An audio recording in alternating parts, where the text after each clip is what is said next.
the anti-nuclear movements, in order to destroy the positive potential of nuclear energy, have mixed together the two questions, but in fact they should be separated.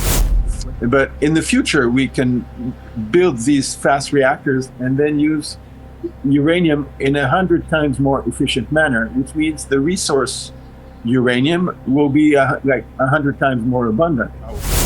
So that's the reason historically that the nuclear reactors who began small were made bigger, because it was economically much more efficient, and the kilowatt hour, which needs to be paid in the end by the consumer, ends up being a lot cheaper if you do bigger reactors. Because France has made a very clear and perfect demonstration that nuclear is the solution to the problem.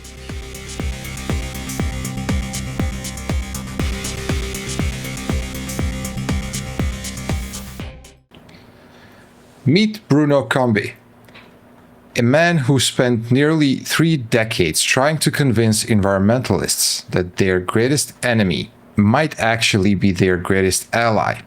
As president of Environmentalists for Nuclear Energy, Bruno has built a movement of over 16,000 members across 65 countries who believe the path to saving our planet runs straight through a uranium core. He's a guy who drives an EV powered by French nuclear plants, lives in a positive energy eco house, and has made over 1,500 television appearances trying to explain why the thing that terrifies the most green activists is actually their climate salvation. Bruno, welcome. Hi, Ernest. It's a pleasure being with you today. Why has the nuclear industry been so bad at telling its own story? Well, I think you need to ask them. One reason is probably that the anti-nuclear movement has been so good at destroying them. Wow, very interesting. And why do you think we have so big anti-nuclear movements? Probably because they received a lot of funds. And when you compare them to pro-nuclear movements today, the pro-nuclear movements are very poor. They don't have any budget or money. And the anti-nuclear are very rich. They have millions of euros every year. So when you don't have any money, you do the best work you can, but it doesn't get you very far. When you have more money, you can communicate, you can hire people. It gets you a little further. Yeah. Where do you see this disconnect when it comes to nuclear and the public? I think in the history of nuclear energy, there was a first period starting late 19th century when radioactivity was discovered.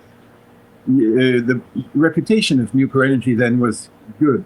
People were in search of radioactivity even for their health.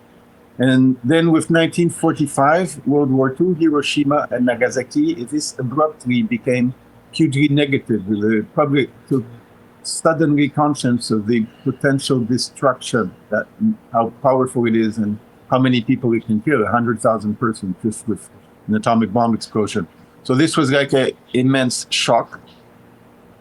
And then appeared the anti-nuclear movements in the 1960s, 70s, which capitalized on top. And so it became an era where nuclear energy was perceived in a very negative way. And now things are changing again because we're in a new transition. We need to transition, and nuclear energy is the solution, not the problem. So we're entering a new era where people are again understanding that nuclear energy is a solution to the problem and not the problem itself. So how do you control nuclear being the solution instead of the weapon? In, say, cases where countries want to use nuclear, but how you stop them from making this a bomb at the end? Okay, there's two different questions there. How do you promote nuclear energy as a solution, and how do you prevent the atomic bomb from being fabricated? So it's two questions in one. Maybe we can answer those two questions separately. Yeah. To promote nuclear energy is first and most important point. I think you just need to speak out. it's what I've been doing with EFN since EFN was created about 30 years ago, as you mentioned. So I've been carbon free. I built my eco house here in Uri between 2005 and 2010. So now it's been about 20 years. I live in this zero carbon eco house, which only requires a little bit of electricity, which comes mostly from French nuclear power plants. About 95% nuclear, because most of my energy consumption is at night when nothing else but nuclear power plants are running in France. So basically, I have a nuclear house. And I've been driving a electric car, and electric car only since 2012, so this has been 13 years. So I'm a not only zero carbon house, but zero carbon driver, and in fact a zero carbon citizen, because I live and work at home. And almost all my energy consumption is shifted over to the night. I charge my electric car at night, I heat my electric home at night, and I heat my domestic hot water at night. So all this is 100% nuclear energy. It's clean, it's carbon free, it's French, and it's cheap. So I'm a happy man living in a nice country, France, probably in what is the best period ever in the whole history of humanity.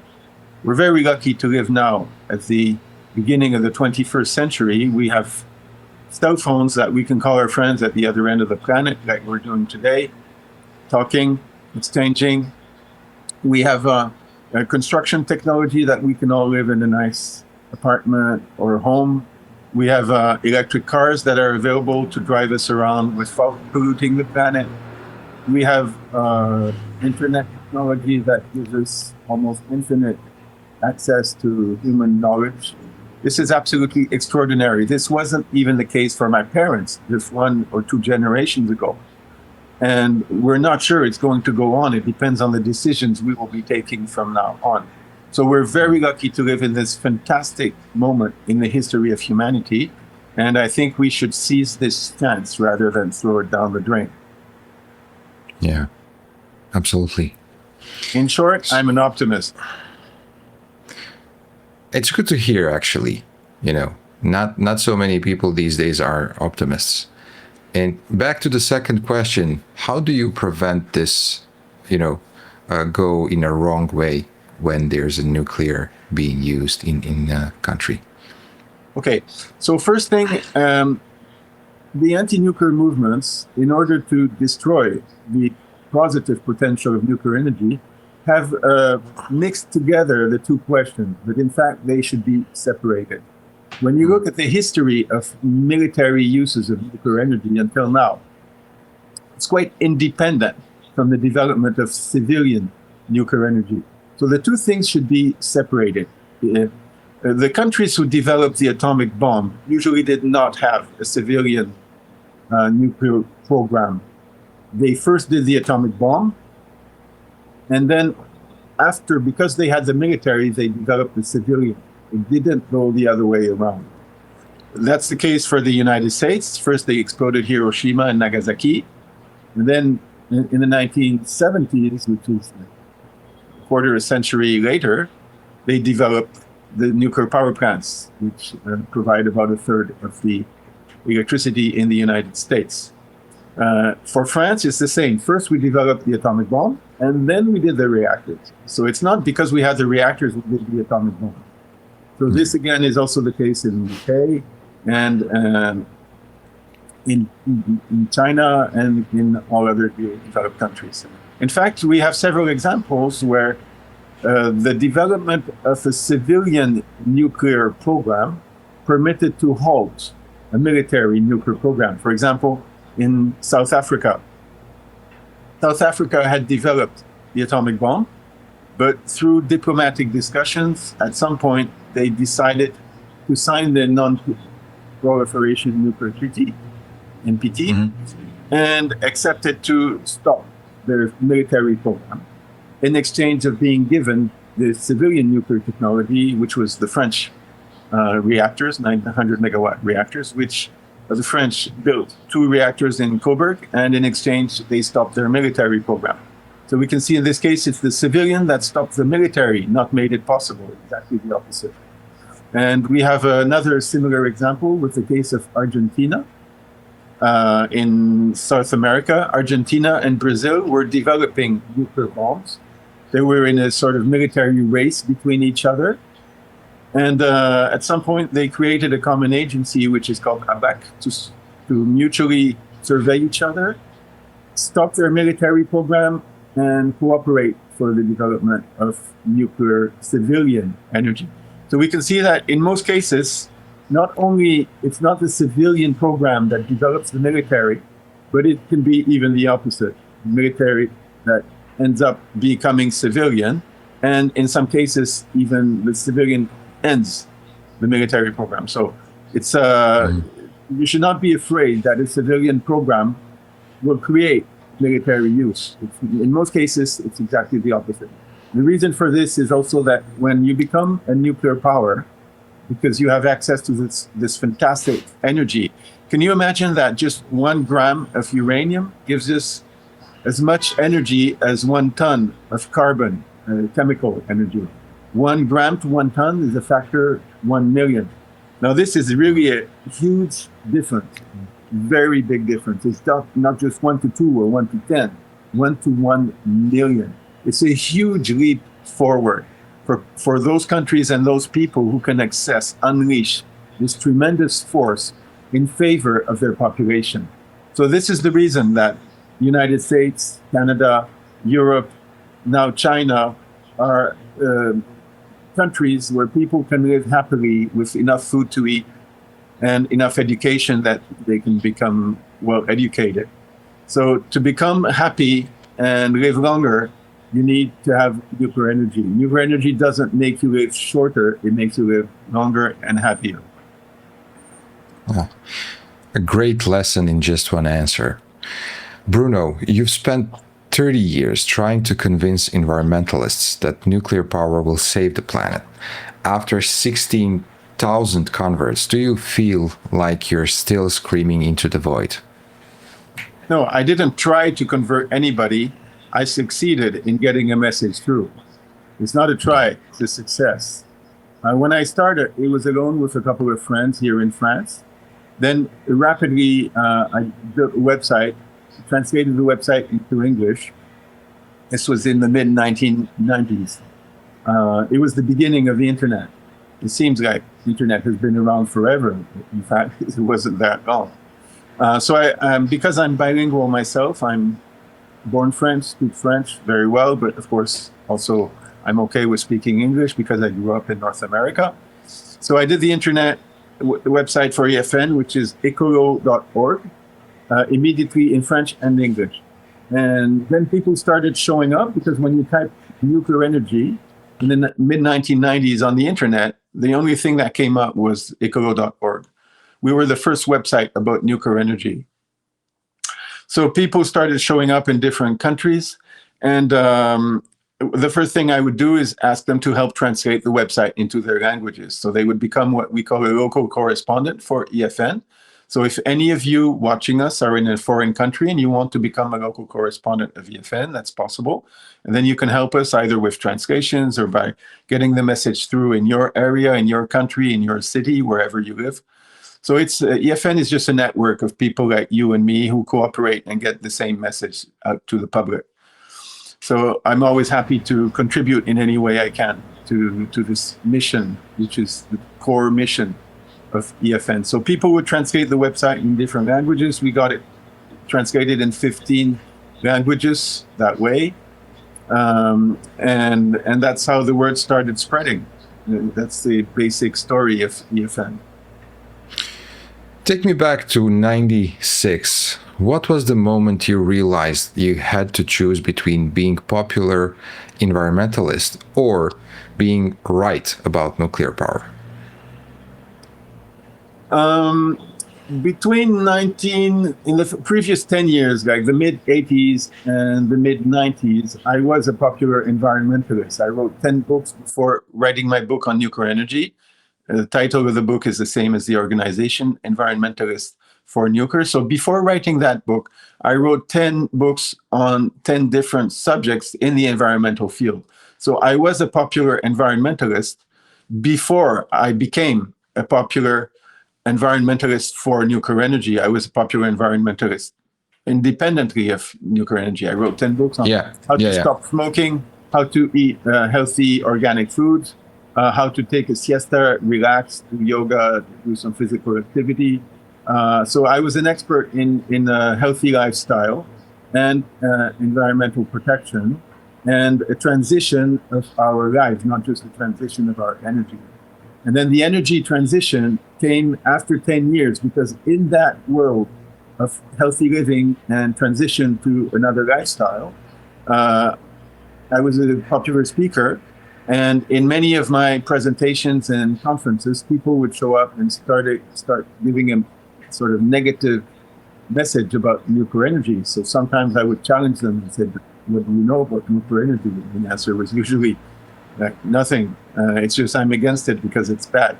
So this sounded more to me like a sort of religion or dogma rather than something scientifically founded. And by my training in university, I was trained as a nuclear engineer. I knew how to build a nuclear power plant. That's what I was trained for as a French engineer. I hadn't worked in that area. I became immediately a book author about lifestyle because I thought as a mission for my life, it was more important to do that. And so I found some incomprehension, some misbeliefs about nuclear.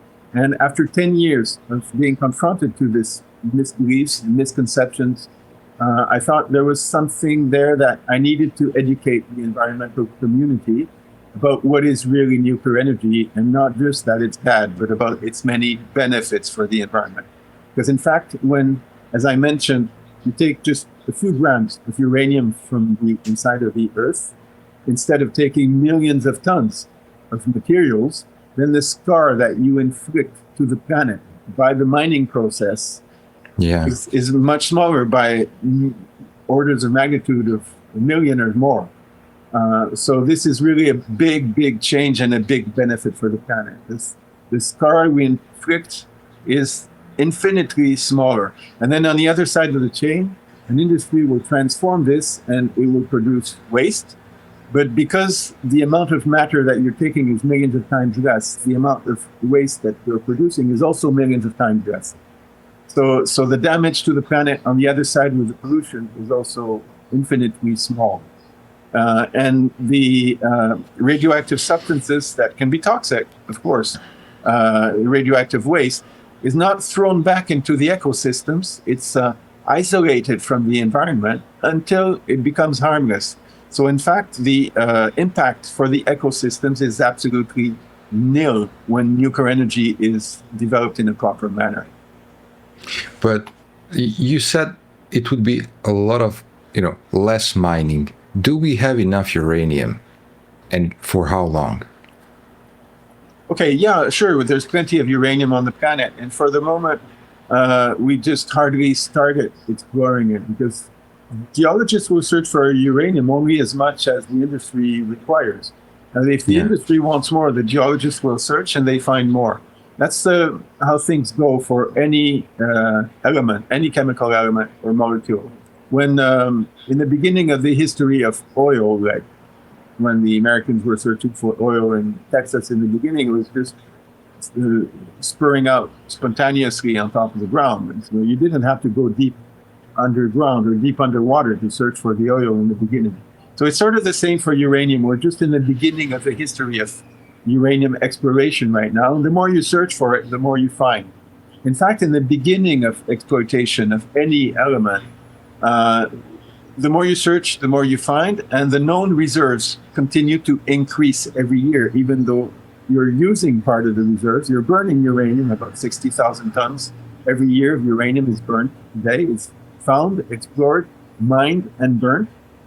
But the expansion of the known resources is continuing to expand. So every year we're finding new reserves which are more than 60,000. So it's increasing. This was the case for oil in the early 20th century, like a century ago. And so we're still in the beginning of uranium exploration from a geological point of view. So there's lots more to be found. And 50 years ago, the known resources of uranium were that maybe we had enough for 4, 5, 6 decades. Now, the known resources of uranium are more than enough with the current technology of reactors for until beyond the 21st century.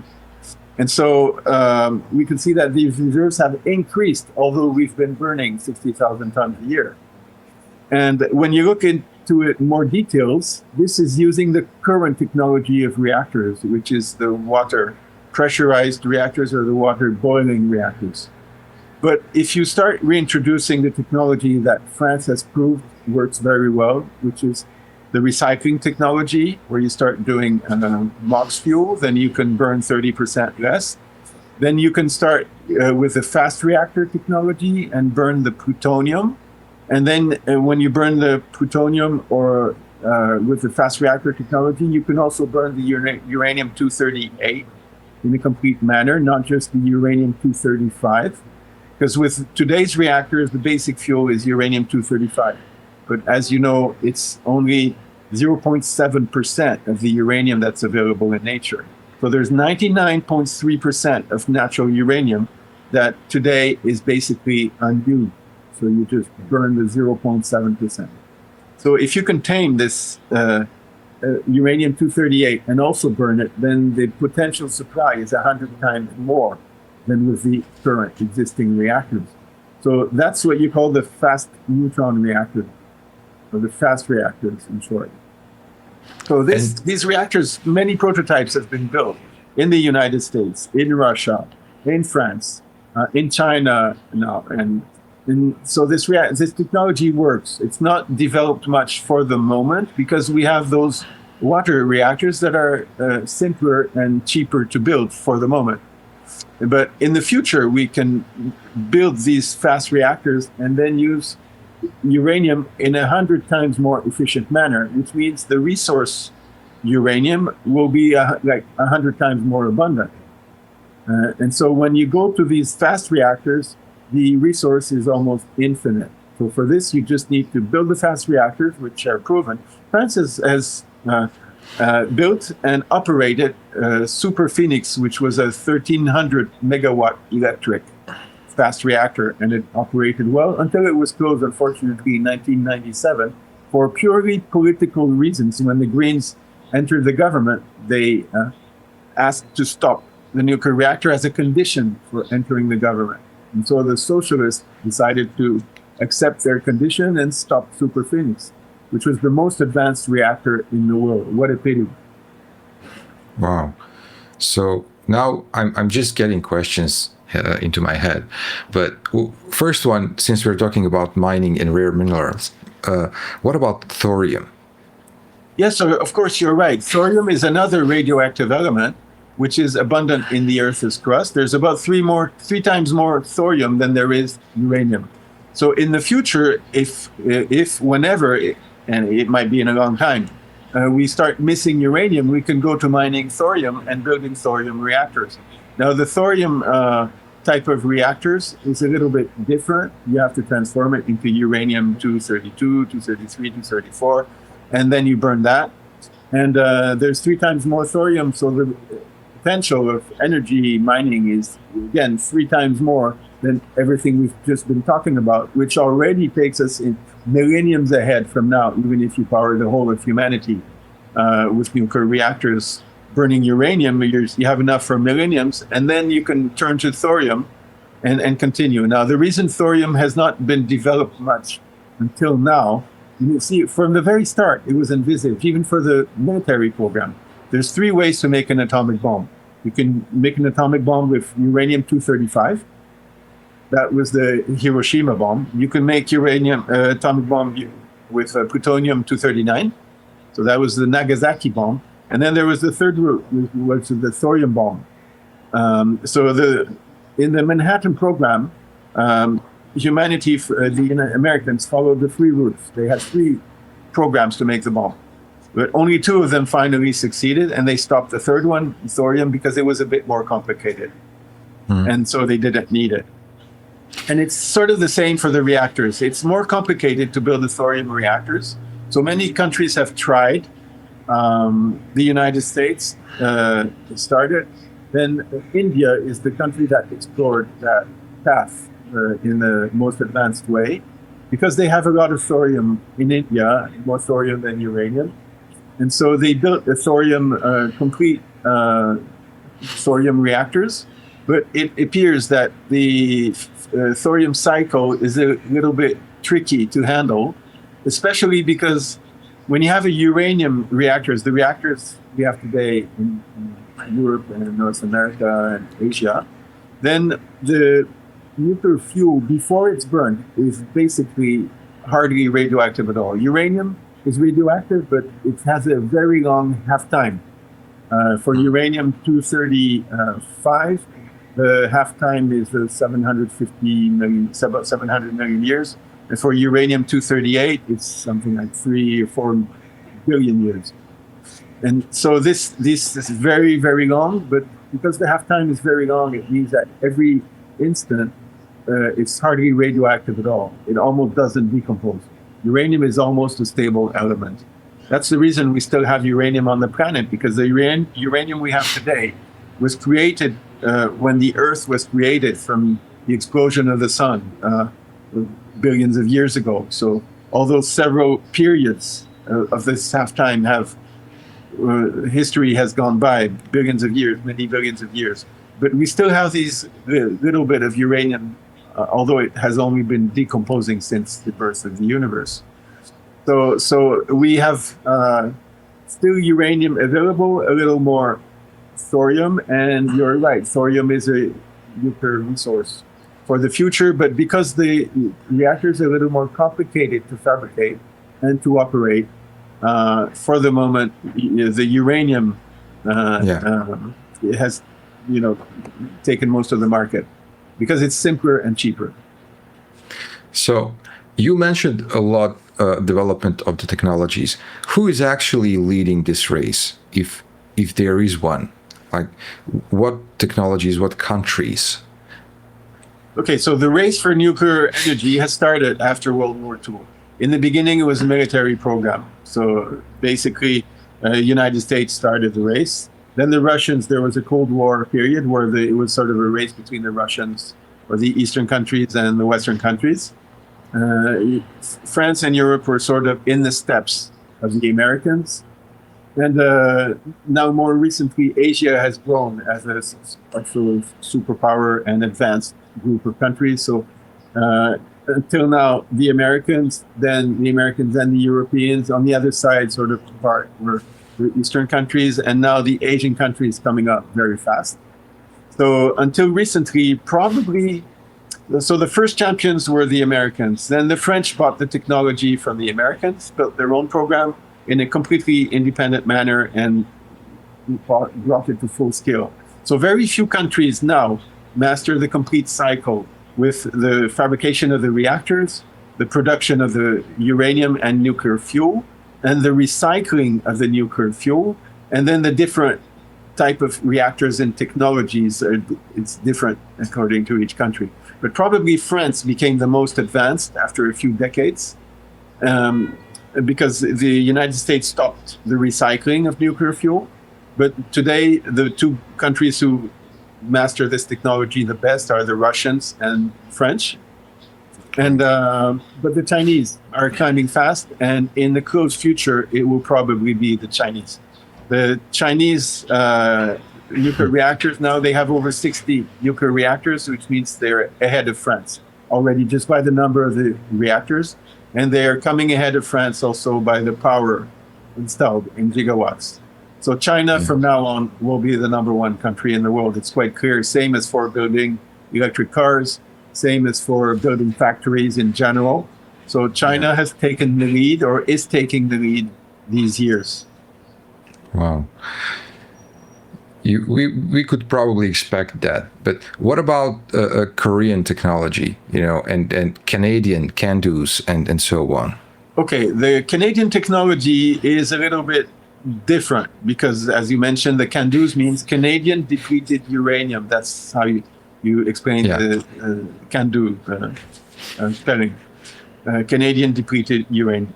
So Canada entered the race very early. In fact, Canada was part of the Manhattan Program in the 1940s, early 1940s. They were in charge of the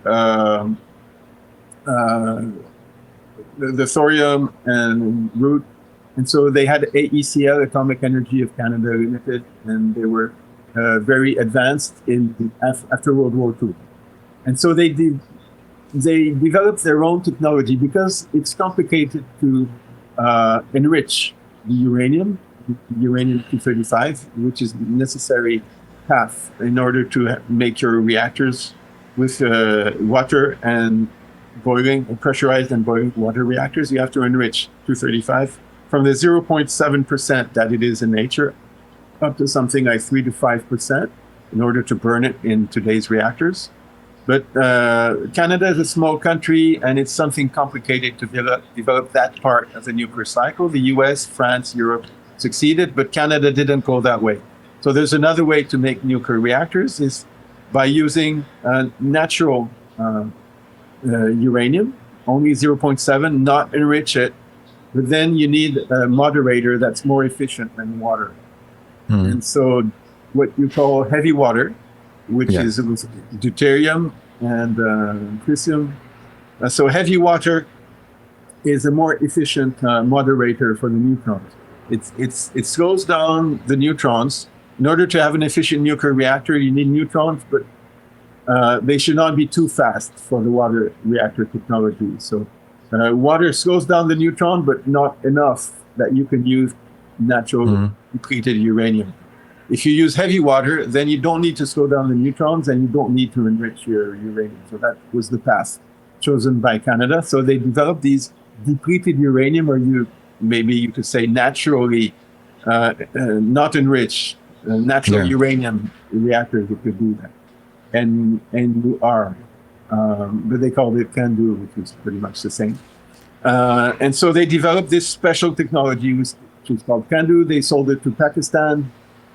It works well. It satisfies the need, produces electricity. Unfortunately, because it's tube reactors and you can uncharge them and recharge them while operating, these reactors are also quite proliferant.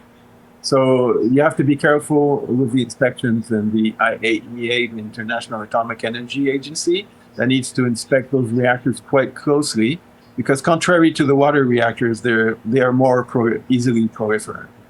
But it's a good technology. It produces electricity and it works quite well. So what makes fourth generation reactors different from the nuclear plants that people are afraid of? So there's been different successive generations of nuclear reactors over time. The first generation of nuclear reactors were basically producing fuel for the atomic bomb. The second generation of nuclear reactors were designed to produce electricity, not produce material for the atomic bomb. So they're quite different reactors. So, for example, in France and the UK, the old graphite reactors, which were designed for the atomic bomb, are all stopped now. None of them is operating anymore in France. Then the second generation were basically the water boiling and pressurized water reactors.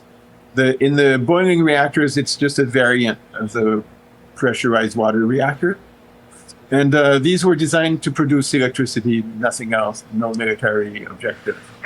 They're very difficult to proliferate. No country anywhere has ever made an atomic bomb using these reactors, because it's like nonsense. It's very difficult. It would be very expensive, and it makes no sense. There's much easier ways to make atomic bombs for those who want to do that. So that was the second generation of nuclear reactors, mostly water reactors, and designed to produce electricity and optimized to produce maximum service for the civilian populations by producing electricity and heat. So the heat, which is what you call nuclear cogeneration, you produce 1 watt hour of energy burning uranium. You also produce about 2 or 3 watt hours, which will heat up the river or the ocean. So that heat can also be put to profit, like to heat up greenhouses to produce vegetables, or to heat homes and cities. So in various areas of the world, the heat is also used at the service of civilian populations. So there's different ways you can put to profit nuclear energy using the electricity or using the heat. And also, of course, there's the medical applications for hospital, for medical imagery you can see inside the human body. And you can also use it for treatment because of the health benefits of radiation. So there's two ways that it can be useful for health, for the imagery, for the cancer treatments, like to burn some cells that are considered as unhealthy. And you can also use it as a immune system stimulation. And this gives a sort of general upgrade. It helps your health and helps strengthen the immune system. So this was very much used in the early years and much less today, but there's probably a great future in that direction as well. So do you see small... I didn't finish with the nuclear generation. Then the third generation of nuclear reactor, what we call Gen 3, is the Gen 2, but they're optimized. So they're made either bigger or more optimal. They produce more electricity. They're bigger, safer, and more powerful. They perform better. So that's generation 3. And then you have generation 4, which is a whole family of different types of nuclear reactors, which are based on new principles and new ideas, sometimes not so new because they were experimented in the 1950s and 60s. There was a big flurry of different types of reactors were experimented. In fact, there's not 1, 2, 3, 4 types of different nuclear reactors that are possible, but hundreds or even thousands of different types of nuclear reactors. Basically, as we mentioned, we have 3 fundamental nuclear fuels. You have uranium, plutonium, and thorium. So that's 3 basic fuels. Then you have different types of moderator. It can be graphite moderator. It can be water moderator. It can be heavy water moderator. So there's combinations between these different fuels and these different moderators. Then you have the heat extractor, which can be how you carry the heat from the reactor into the turbine or whatever you use to exploit the reactor and the heat. So the heat extractor can be, again, water. That's the case for the water reactors, but it can also be carbon dioxide. It can be molten salts, the different types of molten salts. It can be lead. So there's like 10 different types of heat extracting systems. Then there you can put the nuclear fuel in different forms. It can be in liquid form. It can be in solid form. When it's solid, it can be in tubes. It can be in cylinders. It can be in graphite balls. So there's, like, again, 5 or 10 different ways you can configure the fuel, the shape of the fuel itself. Then there's different ways that you can fabricate the reactor. Like, you need to have the reactor, but also heat exchangers to get the heat out. The heat exchangers can be inside the reactor. It's what you call an integrated reactor, or it can be outside the reactor. So there's different shapes and organizations of the system. So when you multiply by all the different combinations between these different solutions, you see that there's not one solution to the problem, but in fact, hundreds and hundreds or thousands of different types of nuclear reactors that you can build. So until now, we've only been exploring a few dozens of types of different reactors, like the ones that are, at first view, the easiest to build and to fabricate. But there's different combinations. So the 4th generation of nuclear reactors, to come back to these early tests in the early times of the nuclear era, and to build other combinations of these different fuels, different reactor shapes, different reactor technologies, different ways to integrate the heat exchangers, different moderators, different heat extractors. So test all these combinations and try to find a better nuclear reactor than the ones we already have.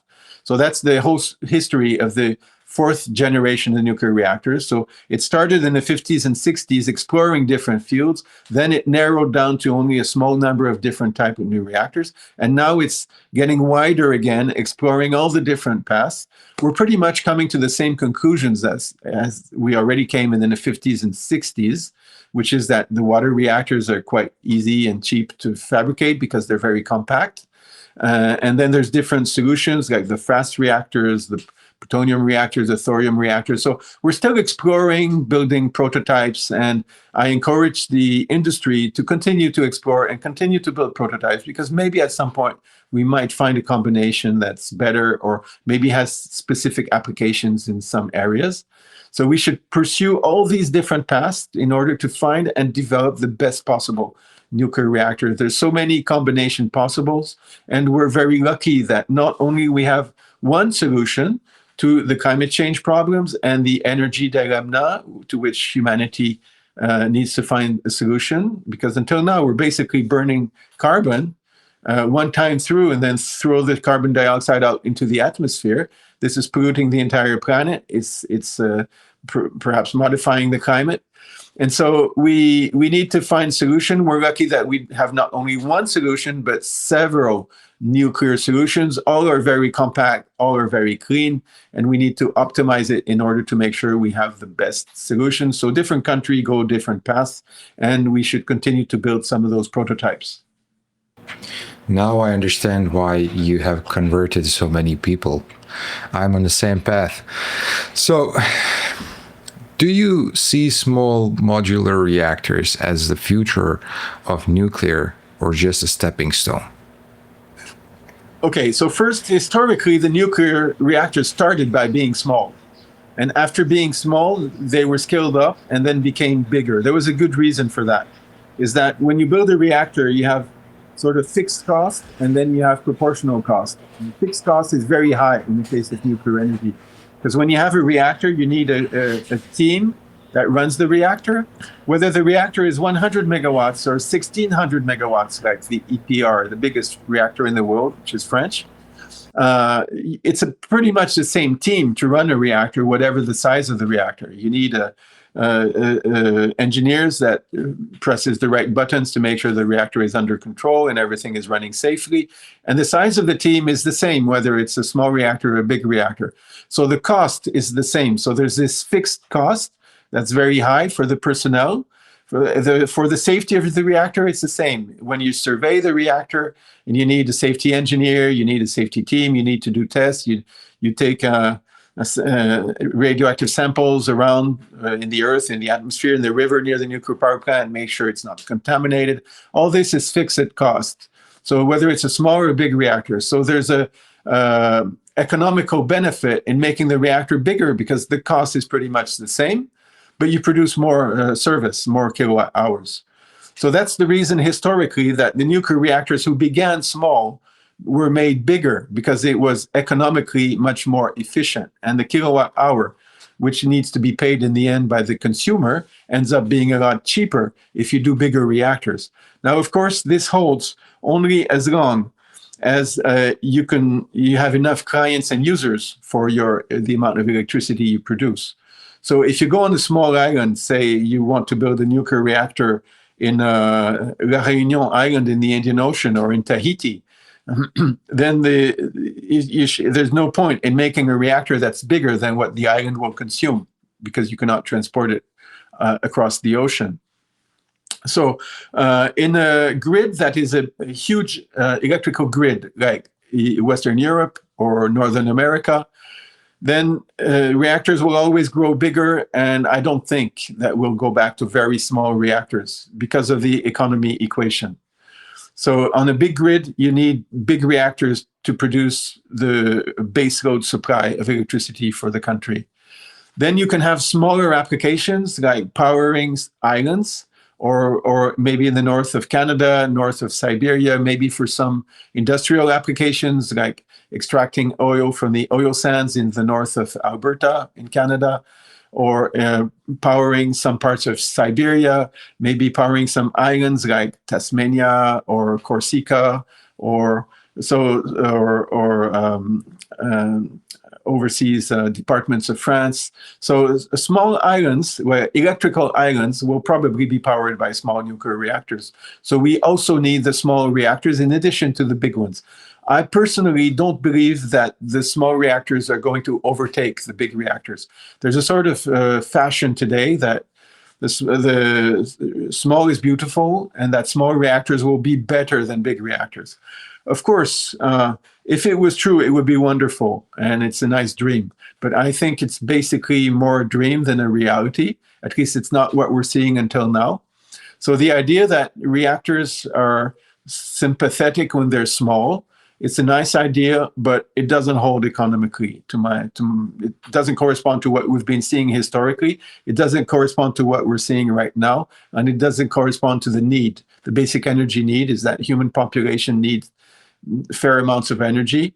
And if it's a big population on a big continent, then you need a big amount of electricity. And the more you interconnect and the bigger is the reactor, the more efficient you are, the more performing you are, the less energy you lose. And so the more energy you share between the different cities, populations, countries, and so the more efficient is the use of the energy. So I don't think that big continents will come back to a large number of small reactors, except for specific uses, like maybe the aluminum industry can have its own reactors.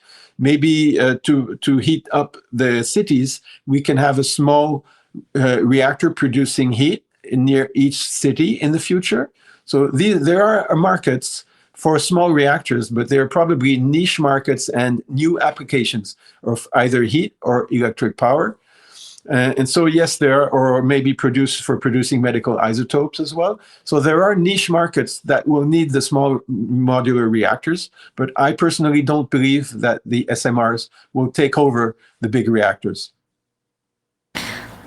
So I was about to turn, the topics to a different direction, but still, you're giving so great answers that I'm just getting curious.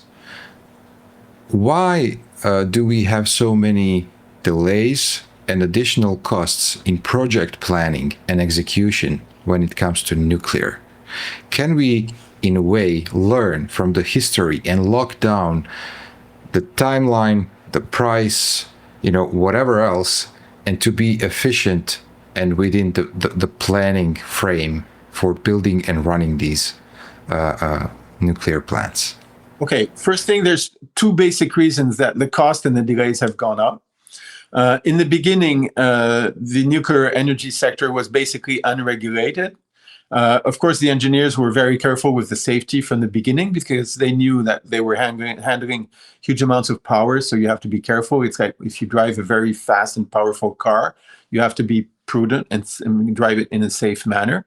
But in the beginning, there was no norms, no regulations, no nuclear safety rules.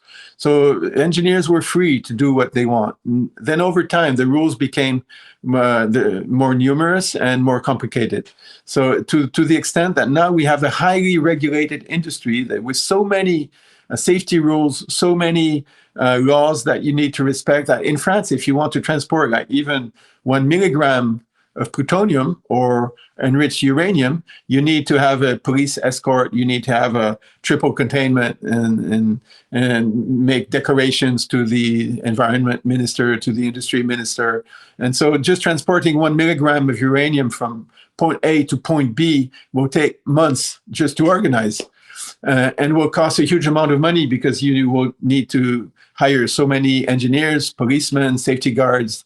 And so what used to be basically, I had a good friend who now died, but was a member of our organization, EFN, Environmentalists for Nuclear Energy, and helped me for many years to talk to the public and hold booths in various expos around France, environmental expos. So he would come everywhere and help me out. So he had an interesting history. As a young chemist in the 1950s, 1950s in France, he was... when he was hired as a young chemical engineer, he was hired by the just newly born French nuclear industry, which was developing the atomic bomb. And he was, one day his boss asked him to come in the office and said, okay, we have a mission for you because we need a highly trustworthy nuclear engineer. And he said, okay, what do I need to do? And his boss told him, okay, we produced the plutonium for Charles de Gaulle, the French president, in a laboratory in the south of Paris, and we need to transport this plutonium to the north of Paris so that another laboratory can analyze it and make sure it's military-grade plutonium, and it can be used for the nuclear program. So we need a trustworthy engineer to transport and make sure that the plutonium gets to destination. So he was chosen to do that. And so the safety regulations, here's how it went at the time. They said it's very important, be careful, it's very precious, it's plutonium. And he said, okay.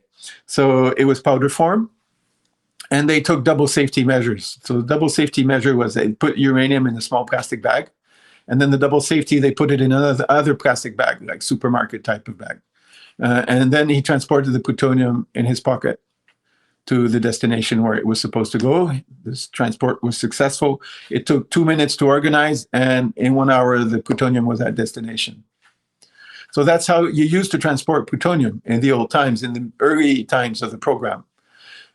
It was safe. In fact, it was double safe because plutonium is basically an alpha emitter, so just a small bag of plastic will stop the radiation, the alpha radiation, which is stopped by a simple plastic bag or a sheet of paper.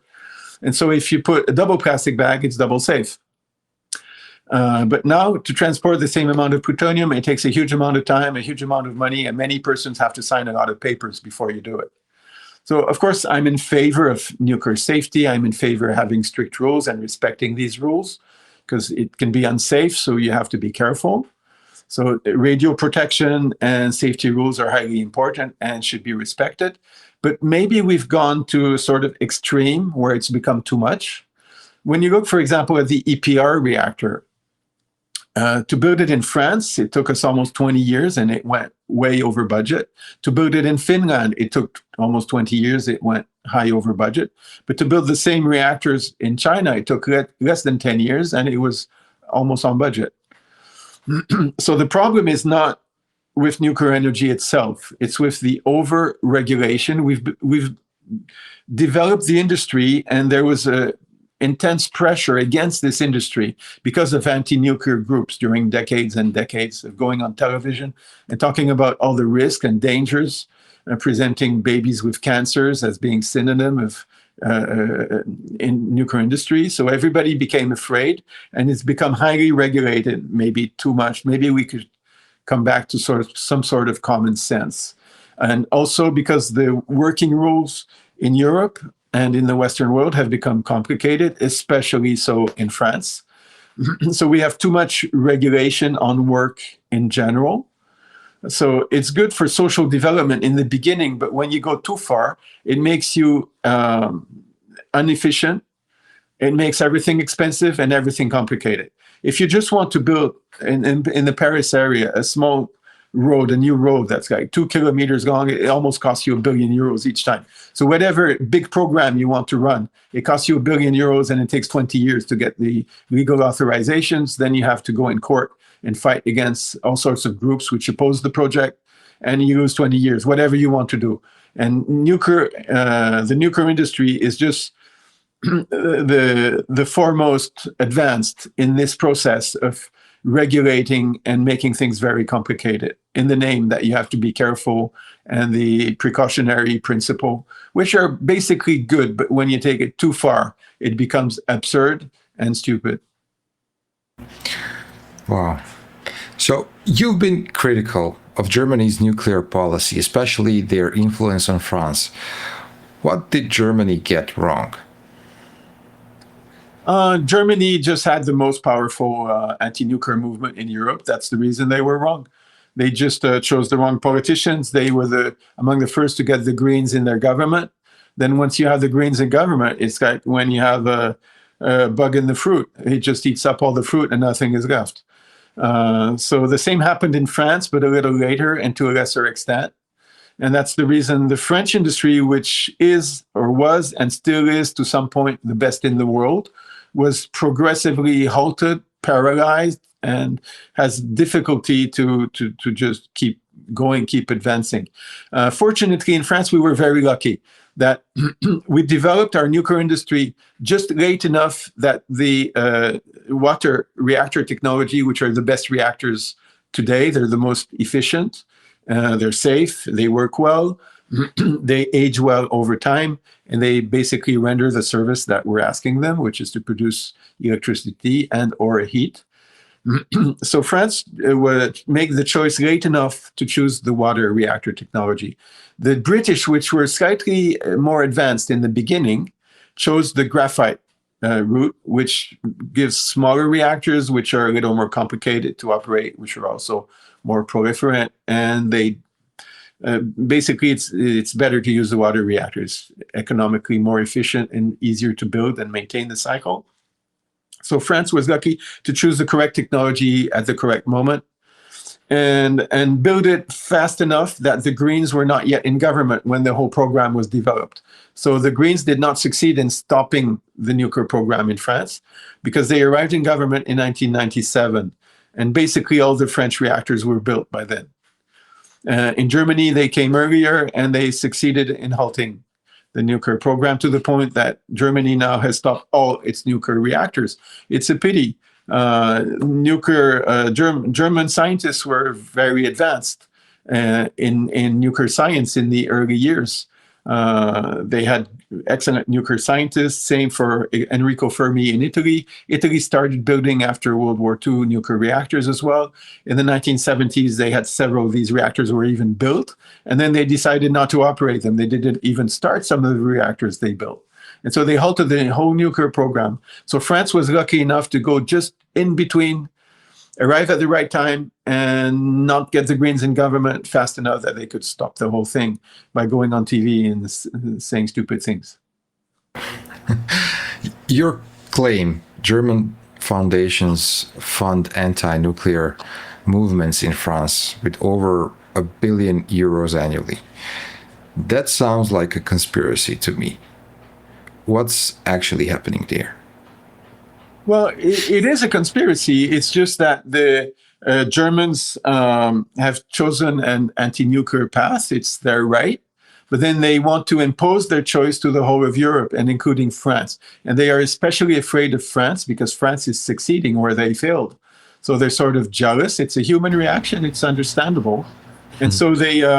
there's been a lot of, you're right, there's been a lot of money channeled from the German to France just to stop and halt nuclear energy in France, because France has made the very clear and perfect demonstration that nuclear is the solution to the problem. It brings your carbon balance down. It produces abundant and cheap electricity. Now, just compare. It's very easy. Compare the price of electricity in Germany until now and the price of electricity in France. It's about double in Germany of what it is in France, the price of kilowatt hours. Now, unfortunately, in the recent years, the French have tried to imitate Germany, and Germany has been successful in sort of embarking France onto its anti-nuclear ship. And so now the price of electricity in France is also rising because of this increasing psychological pressure in the media, pressure on the nuclear regulations, various obligations imposed to EDF and nuclear reactors. And all this is sort of the result of this pressure coming from Germany, which is imposed on the French nuclear industry by political pressure, psychological pressure, media pressure. So, but we're lucky enough that our reactors are built and are still operating, and our industry is still in pretty good shape. But this increasing pressure has made it more difficult over the years to build, more expensive to build, longer to build, and then any small pretext is an excellent pretext to stop a nuclear reactor.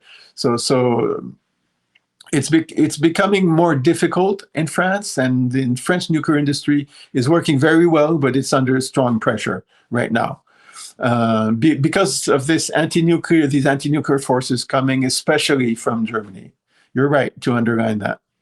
There's even in the ministry, for example, when it was born, nuclear industry in France was regulated by the Ministry of Industry, which was quite a logical thing to do.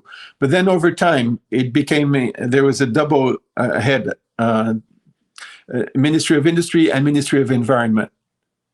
And the pressure of the Ministry of Environment became stronger and stronger over the years. And then there's a group which is installed inside the Ministry of Environment in France. It's called OFAT, Office Franco-Allemand de Transition Énergétique. It's the Energy Transition Office Franco-German. It's a group that is officially a part of the Ministry of Environment in France, which is dictating the rules for the nuclear industry. Now, this is just, Wow. the OFAC is financed by Germany, German money. So what is a German group doing financing and giving orders on nuclear regulations inside the French Ministry of Environment? France is a sovereign country and is big enough to make its own rules without German pressure. Wow. Very interesting. You suggest the Spanish blackout is in April was caused by renewable energy intermittency. That's a bold claim. What's your evidence? Yeah, it's not a suggestion, it's just a fact. The moment that the blackout happened, about 70 to 80% of the energy produced was being solar. Now, what happens when you do that is you have, they stopped all the spinning power. You have two types of energy production plants producing the electricity. The ones that are have spinning power, which means they have inertia. And when you need more power or less power, the spinning machine will continue on its mechanical inertia in English. And so when you need this inertia is very important for the stability of the grid and the supply. And the moment when the blackout happened in Spain, it was about 3/4 of the power was produced using solar powers, which has no inertia. It means if there's a sudden variation in the energy requirement or the energy production or part of the supply is suddenly stopped, it's like a sudden coup, a sudden shock in the energy production, and it can produce spikes in either the amperes or the volts. So the whole electrical supply becomes unstable when you don't have enough inertia on the planet, on the production grid. So what happened is there was too much solar, not enough spinning machines. And so when suddenly the production became unstable, then part of the machines had to cut themselves from the grid. This again, it produces an unbalance and a sudden spike in the tension and the intensity of the electricity. And so the whole system just crashed down because there was too much reactivity and instability. So the tension and the intensity of the electrical current on the Spanish grid suddenly went crazy up and down.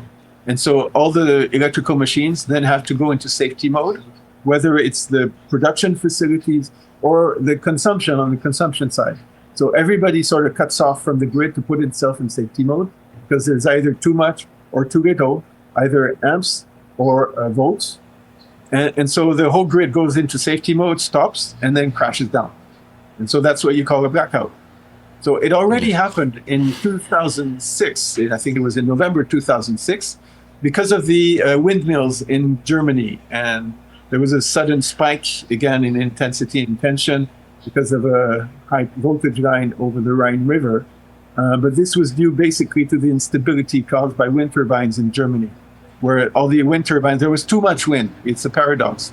Too much wind, but then the turbines go into safety mode because if they turn too fast, they can be wrecked. So the turbines went into safety mode, and then a spike on the grid, and then the grid crashes down. So that was November 2006, and a big part of Europe ended up in a huge blackout. In this case, the blackout started in Spain. Spain is sort of like an energy island. There's only two big high tension lines that go through the Pyrenean Mountains between France and Spain. And because France had a lot of spinning machines and nuclear reactors, France succeeded in stopping the blackout from contaminating from Spain to France. It did start, the contamination started. And the Gofesh power plant, which is the closest to Spain, had to go into safety mode because the blackout started contaminating to France. But because the French grid is more powerful, it has more nuclear power and all those spinning machines, the contamination to the whole of France and Europe was stopped in this case. When it came from Germany, it went through France and all the neighboring countries in 2006. But in this case, we succeeded to stopping the contamination from Spain to Europe, fortunately. But basically, this was caused by solar power. So there was so much solar propaganda going into Spain and all the successive Spanish governments pushing solar power to the point where it becomes 75% of the supply, but only on the day where there's enough power available, of course. that, well, they go to the point where the whole system crashes down before they start realizing.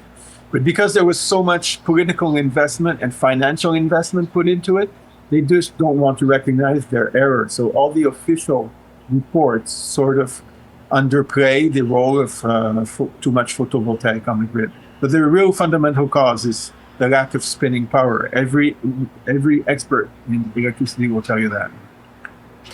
So you're saying there's a hard limit to how much renewable energy a grid can handle?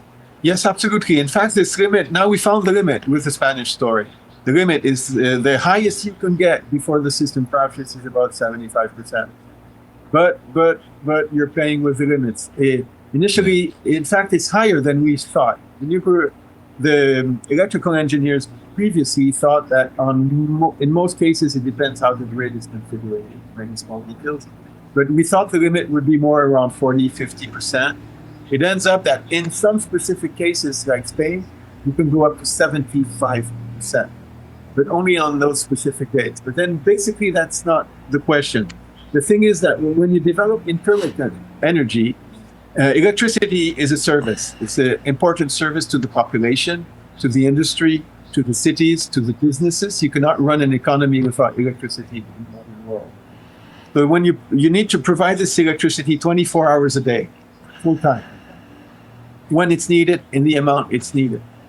So for this, if you have intermittent sources of power, which is the case for photovoltaic and wind energy, then you need a backup system for the day when you don't have the wind or you don't have the solar. But if the backup system needs to be available 24 hours a day to be there whenever the wind or the sun fails.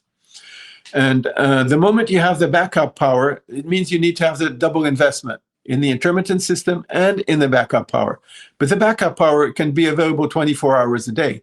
So it means then you don't need the intermittent system because the backup power can do the job on its own.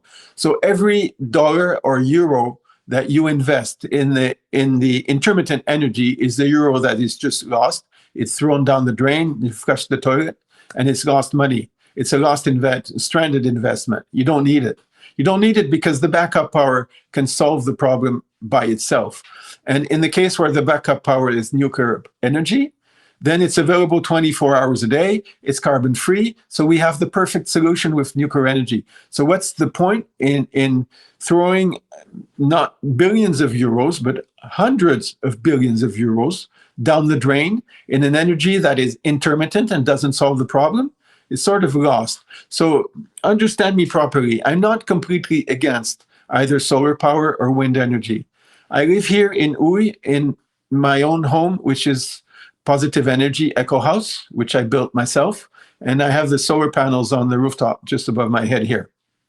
So to some extent, photovoltaic can and should be developed. But I don't think it should be developed with huge subsidies the way it's been done. It should be developed in a decentralized way. So whoever wants to use photovoltaic energy for his own energy should be allowed to do it. But I don't think it should be subsidized because the subsidies should go to what is important for the public as a whole, as a population. And what is important for the public is to have abundant, cheap, and 24-hour day available electricity. So that is what should be subsidized. So nuclear energy should be subsidized, and today it's not anymore. But intermittent power should not be subsidized. Or decentralized uses, individual uses don't need to be subsidized, in my view. But whoever wants to use it is welcome to do so, but not using your neighbor's money. If you are providing a service to yourself, you can fund your own system. So it's what I've been doing. I have my own solar panels on the roof. I'm happy with them. They produce a fair amount of my own electricity. Over the year, I produce more than I need. So I sell back to the grid whatever I have that's too much. So that's okay.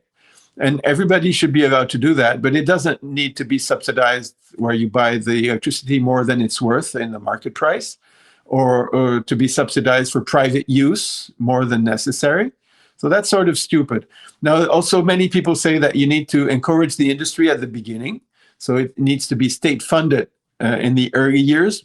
but the amount of money that's been channeled into photovoltaic and wind until now, just in France, there was a 2018 report by the Cour des Comptes, like the official accounting of France.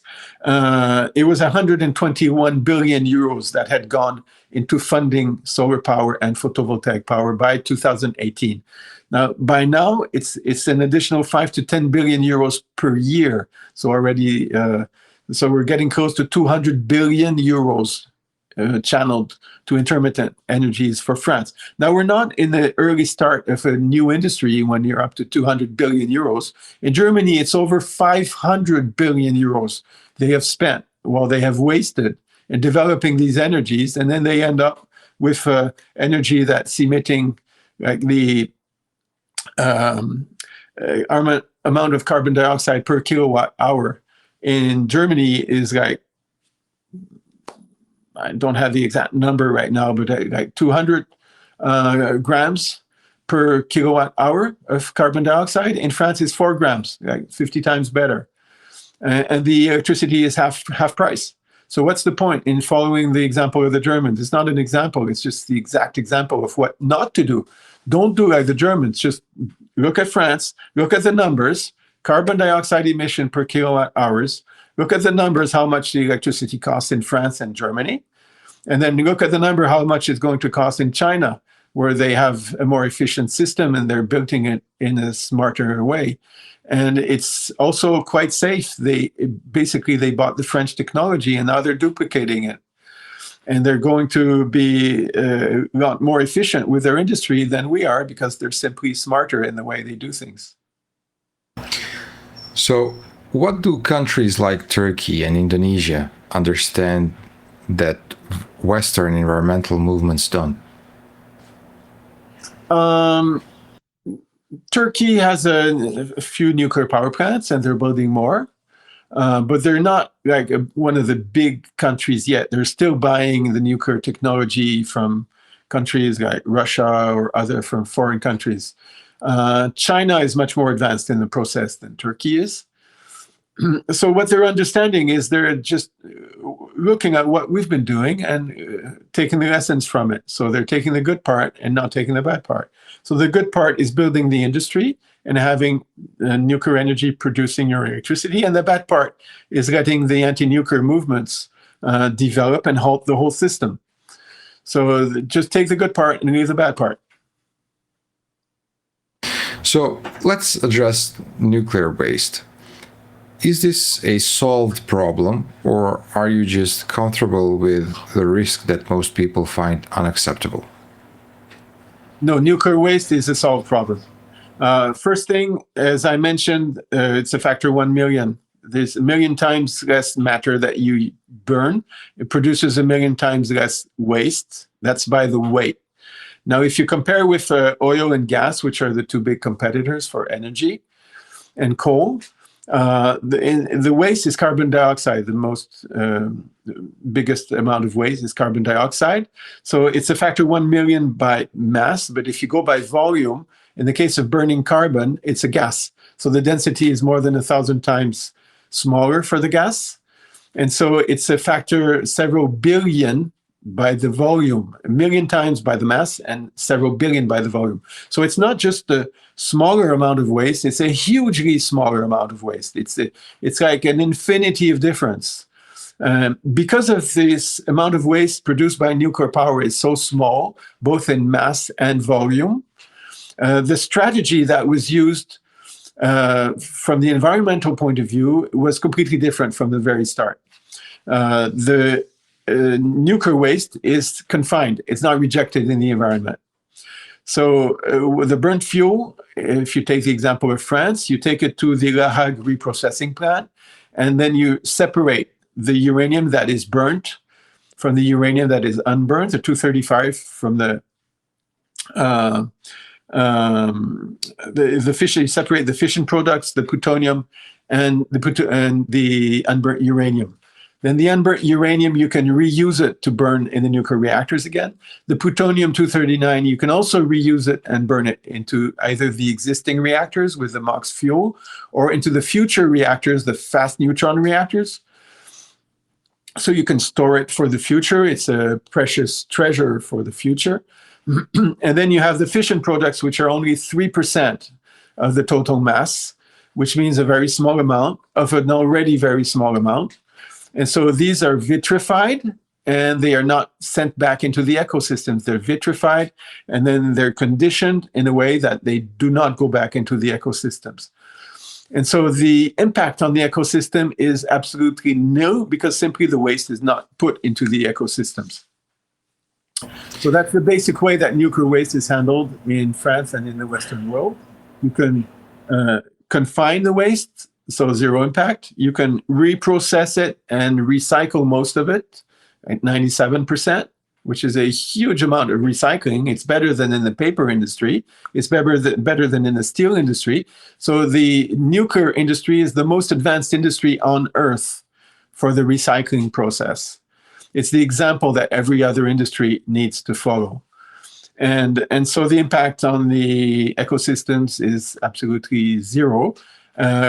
And even when everything goes wrong, it's very, very small amounts that finally go back into nature. So, what's the strongest argument anti-nuclear activists make that you struggle to counter?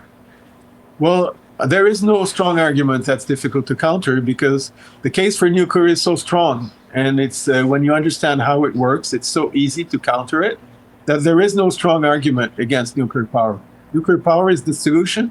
It's not a danger. It's not a risk. It is the solution, the best solution to the problems, with several types of reactors that all can handle the problem. So we just need to develop it and make the correct choice. It's not the problem, it's the solution. And there is no solid argument against it, especially from an environmental point of view. Should Western countries be worried about falling behind China in nuclear technology? Yes, of course, because it's already happening under our eyes. The US used to be leading the race. They're not anymore. They already stopped the recycling in the late 1970s. So now they're like 50 years behind Russia and France for recycling. China is starting to do the recycling industry as well. For the moment, China has basically been buying a few reactors from the US, a few reactors from China, and a few reactors from France. Now and from Canada. So they bought the four main technologies of reactors that the other superpowers have built. And now they are running. I remember giving a conference in China, in the Pacific Basin Nuclear Conference, the PBNC, which is held like every year somewhere in a Asian country. And in 2005, I was there as one of the main lecturers.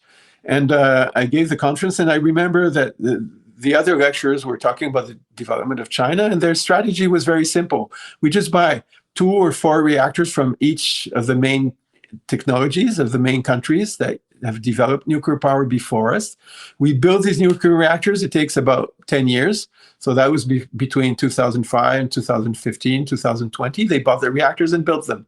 And now they've been operating the reactors from 2015 to 2025 for a few years each reactor. Then you need to go through 2 nuclear fuel reloading cycles. So a fuel reloading cycle is like 2-3 years, depending on the reactor. You put the fuel in the reactor, it stays there, burns for 3 years, and then you take the fuel out. And so to experiment and have the knowledge on the full cycle, you need to go at least 1 or 2 cycles. So it means you operate the reactor for 5 to 10 years. So that's what they've been doing since 2015, 2020, until now, 2025 and 2030. And by 2030, they have their perfect mastering and knowledge of the full construction and operation of the nuclear power plants that we sold them. And then they will develop what is called the big Chinese nuclear program, which will be probably like something like 500 or 1,000 nuclear reactors, which is twice the number of the reactors on the entire planet today will be built in China only. within probably 10 years from now. So let's take an appointment and talk about it again in 10 years. So this will be the big Chinese nuclear program when they master their own technology and they don't need to buy it from anybody else anymore. So this is happening right now under our eyes. The new Chinese reactors, CNR, Chinese nuclear reactors. So they're now starting not only to build them for their own use, but even to export them to other countries. So the Chinese exportation of nuclear reactors is starting now. So it will unfold probably rapidly, more rapidly than we've ever seen. And it will be like a new age for the nuclear era on the planet. But for sure, North America and Europe are going to be lagging behind. So we have to wake up before it's too late. One policy change that would accelerate nuclear adoption globally, what would that be? Okay, so it's very simple. I think it's to change the rules on the dangers of radiation.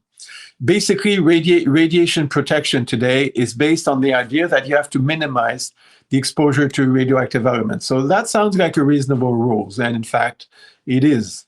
But there's a distinction between natural radiation and artificial radiation, which means that all the rules are put on minimizing the amount of artificial radiation, the one that's generated by humankind. And I think this rule is wrong because the radiation that is emitted by the nuclear installations is exactly the same as the radiation in nature. A radioactive element, whether it's in a nuclear reactor or it's in the Earth's crust, is exactly the same radioactive element, and it emits exactly the same radiation. So the radiation protection rules today, they don't regulate natural radiation, and they put super strict restriction on the radiation coming out of a nuclear reactor or from nuclear waste. Now, I think this is a mistake because it does not protect human health at all. Human health, the human body is sensitive to the total amount of radiation it receives. So instead of putting very strict radiation rules on artificial radiation and then no rule on natural radiation, I think we just should have a common rule that exposure of the human body to radiation should not go above such or such level. So it should be a common rule that applies to radiation wherever it comes from, not specific rules that apply only to nuclear industry or nuclear reactors. So this means a deep change in the set of radiation rules and how the rules are set in the world.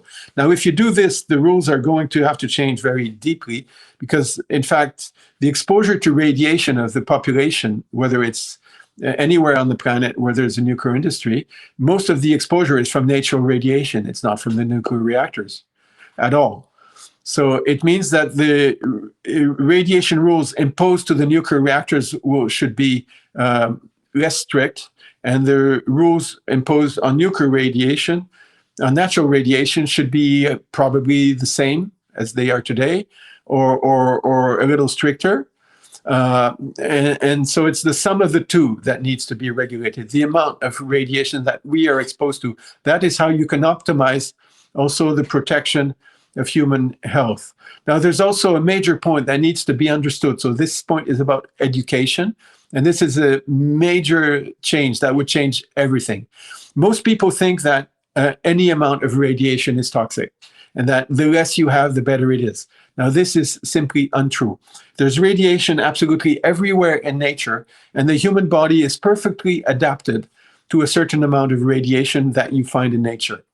It's well known, for example, that you need some amount of sun exposure to synthesize vitamin D in your body.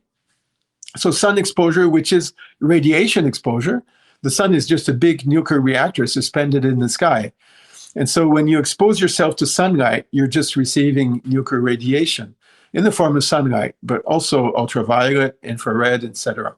So different types of radiation coming from outer space onto our planet. And this radiation, as we all know, is useful for health. But if you have too much, then it becomes detrimental. So it's exactly the same for radioactive radiation. You need some amount of radiation, but too much becomes toxic. So you have to put the rules at the right level that you can benefit from the useful amount, and you do not attain the detrimental amount where it's dangerous for your health and longevity. But we're very far from such levels. And a reasonable amount of radiation is in fact useful for health. So this is a phenomenon, scientific phenomenon called radiation hormesis. So you can look that up on Google, on the internet. It's a fascinating world. Most people know nothing about it because the population and to some extent the scientific community has been brainwashed, thinking that the radiation is only toxic and dangerous. It's not. It can be highly useful for health, for human health. If there's interesting places in North America, in Montana, in the United States, which you call the radon health mines, where people go to get exposed to radiation because it's useful for their health. This was very popular in the 1950s, and then with the rise of anti-nuclear movements, it went down. And now these health mines still operate, they still run, but they don't receive a lot of publicity, so most people don't even know it exists. There are thermal baths in different countries, like in Austria, in France, in the Czech Republic, in Japan, where you go because of the benefits for health of these hot thermal waters. And usually the element that helps you cure your health is radon. It's just radioactive radon that you have to get exposed to the right amount. Of course, not too much, but it's a healthy amount. And medical doctors will prescribe you to go to a thermal hot spa in southern France for your health. It's still prescribed medically today, except everybody has forgotten that the curing element, what makes you healthier, is the radiation in the water. So this used to be well known in the 1950s and 60s, and then it was like forgotten because of the pressure in the media against radiation, which led us to believe that even an infinitely small amount of radiation would be toxic for our health. This is just untrue. There's a natural amount that is good for our health because we are adapted to it in the sense of evolution. Radiation has been everywhere on the planet forever since the dawn of times. Life has developed on Earth bathing in radiation. We have cosmic radiation coming from the sky down on Earth. We have telluric radiation coming out of the Earth into the atmosphere. We have radiation in water, radiation in the Earth, radiation in the sunlight, radiation from our own human bodies. Just a normal human, even before the discovery of radiation by Antoine Becquerel, a Frenchman in 1896, who discovered radiation, and Becquerel is the unit of radiation now.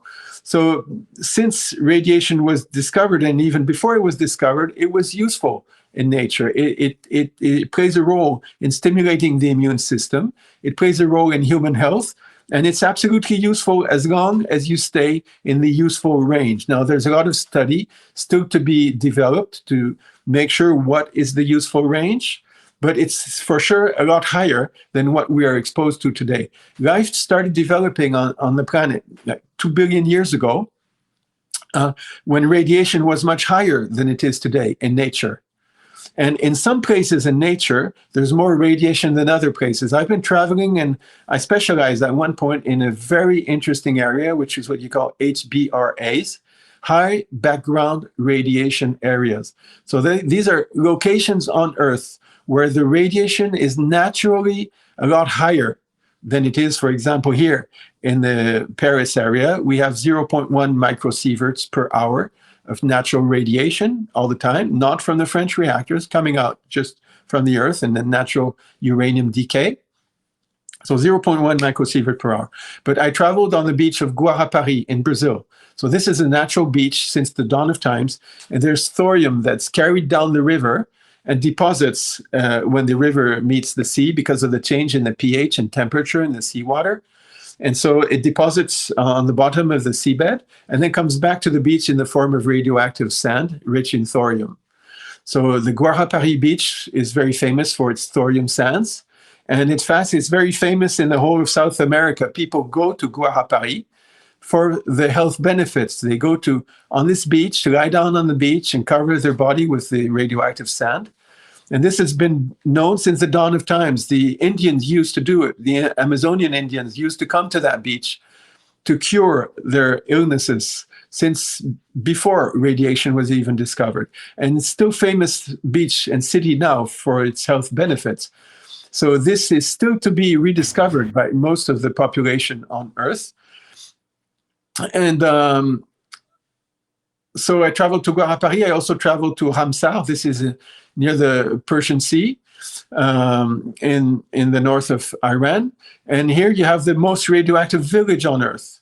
And I was lucky to meet the most radioactive person in the whole history of humanity, exposed to the most radiation. He lives in the most radioactive house on the planet. He was the principal of a primary school, which is the most radioactive school on the planet because it was built with radium sands as a cement for building the school and building his own house. And he was 10 years above the average lifespan in his country when I met him. So he did not die prematurely from being exposed to these high amounts of radiation. So there's these radioactive hotspots on the planet, which are natural and seem to be beneficial for health. And so these needs to be studied. I participated in a few of these studies. I made measurements on several areas around the world. So I like to go in those highly radioactive natural areas, and you usually find that they are well known for their health benefits and not being detrimental for health. And this is the case especially for thermal hotspots, where medical doctors prescribe you to go there for a few days or a few weeks and enjoy the benefits of these hot waters, which are rich in radon. So radioactive radon-222, which is a radioactive element.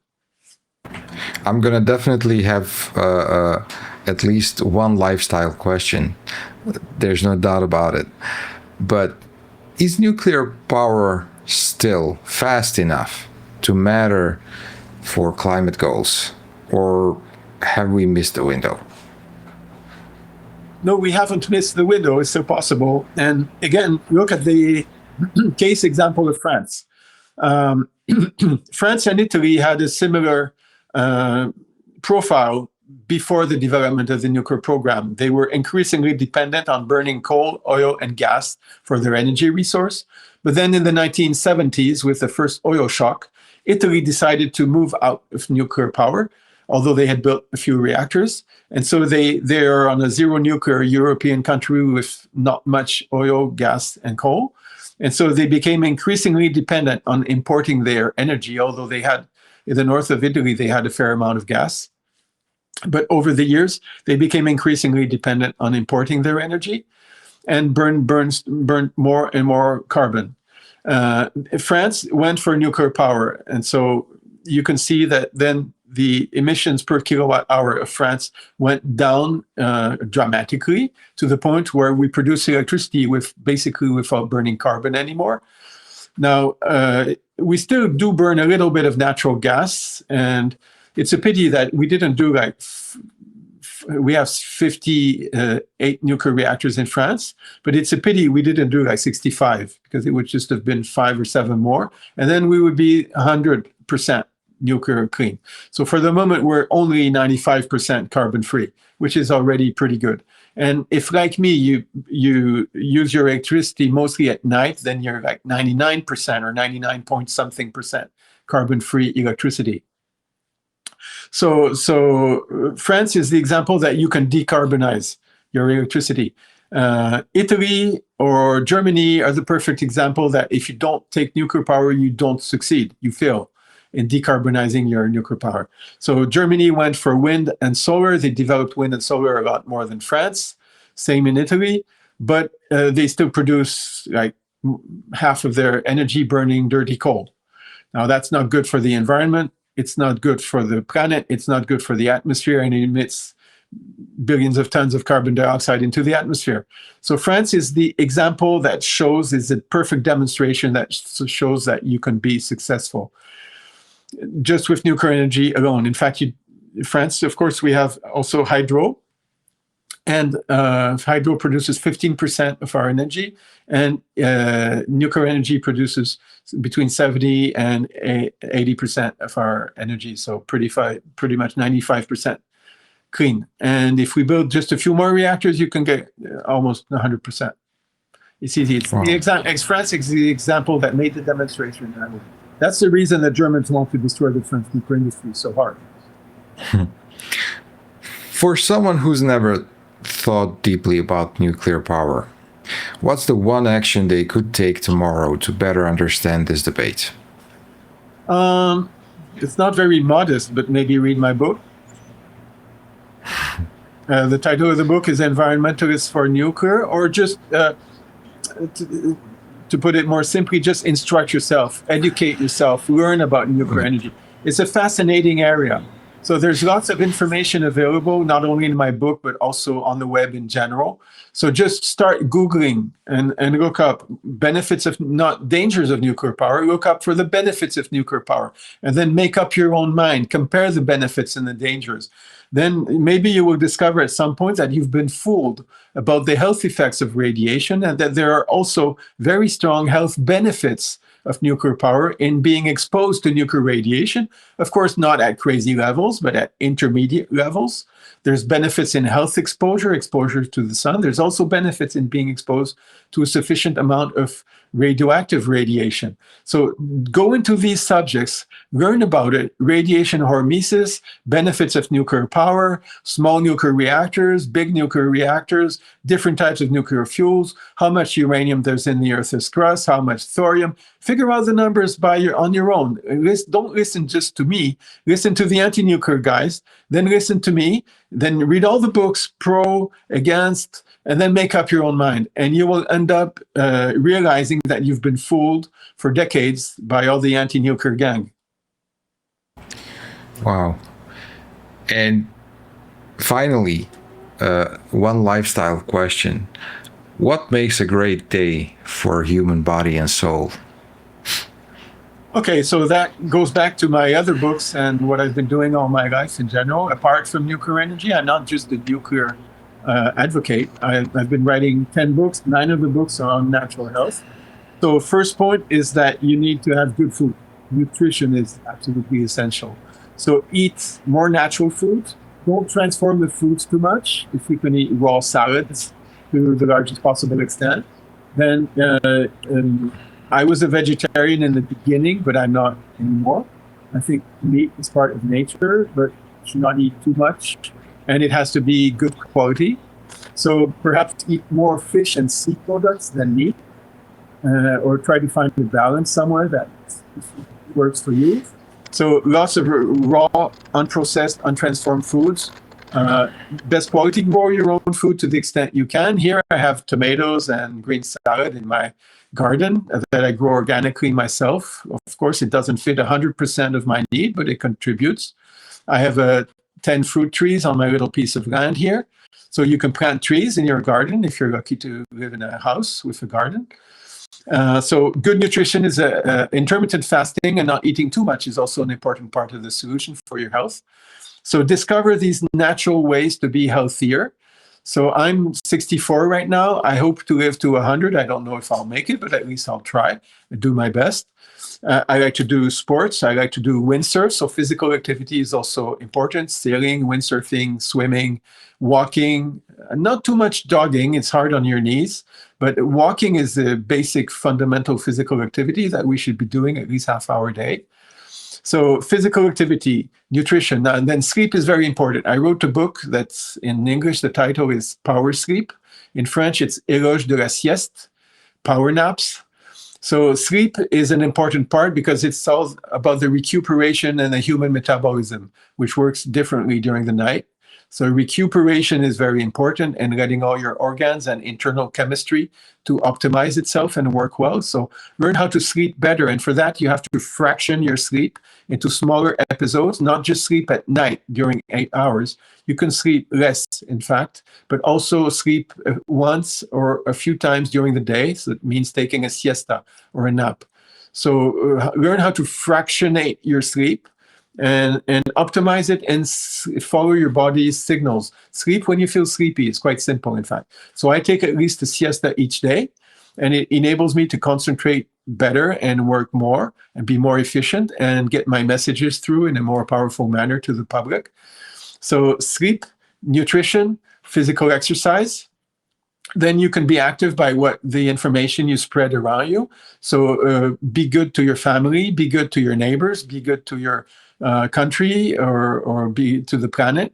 Get positive messages through. And instead of destroying your own body and your own life with negative thoughts, negative actions, try to do whatever you think is good and useful for the planet, which is what I basically try to do with my own life. Get positive messages through, and what I think is important, I promote it. And nuclear energy is part of the message for sure. But it's not the only solution to human happiness and human development, or the eclosion and happiness of life in general on the planet. Humans are not alone on the planet. We have animals, we have the vegetation, the trees, the ecosystem. So all this can blossom in good harmony. And we are part of that harmony, and we should take our part in the best possible way we can. And radiation is a part, an intimate and intricate part of nature. It's not good or bad. It's just part of the universe. It's there. It's part of the balance. So we have to learn with it, to live with it in the most optimal way we can. So that's my message. Learn, discover the wonders of nature, the wonders of a more natural lifestyle, and also how to live in good harmony with the sun. Too much exposure to the sun can burn your body. It's not good. You shouldn't. I don't advise you go out in summer, in midday, and stay 3 hours in the sun if you haven't gone there for a long time. It will just give you a bad sunburn. So it's the same for radiation. It's the same for everything. You need to discover what's the right balance and how to listen to your body's need and satisfy these needs in the best possible way. Wow. Bruno, thank you so much for being my guest today. This was a lesson. It's a pleasure. Thank you, Arnis, for the invitation.